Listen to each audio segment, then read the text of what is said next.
médicaments qui font partie de l'arsenal thérapeutique pour des patients éligibles parce qu'il faut certaines indications bien précises.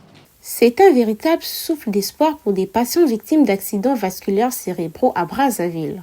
Hier, le centre hospitalier universitaire de Brazzaville a reçu un don de 300 flacons de médicaments thrombolytiques, remis officiellement par le ministre de la Santé et de la Population. Ce don, d'une valeur estimée à plus de 450 millions de francs CFA, a été rendu possible grâce à la collaboration entre le gouvernement congolais et l'ONG américaine Direct Relief. Une avancée capitale dans la lutte contre les AVC ischémiques, l'une des principales causes de décès dans le pays.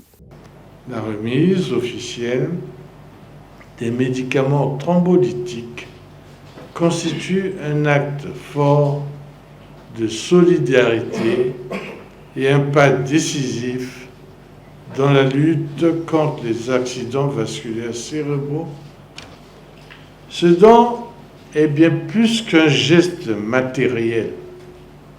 Il est le symbole d'un engagement partagé pour sauver des vies, pour améliorer la prise en charge des urgences neurovasculaires et pour garantir l'accès à des traitements modernes et efficaces à notre population. Grâce à ces médicaments, les équipes médicales du CHU pourront intervenir en urgence et administrer ce traitement efficace, jusqu'ici peu accessible à une large partie de la population. Les thrombolytiques, c'est le médicament le plus efficace quand quelqu'un fait un accident vasculaire cérébral que nous appelons ischémique. Ce médicament, si le malade doit acheter, ça coûterait à peu près 1,5 million de la poche du patient.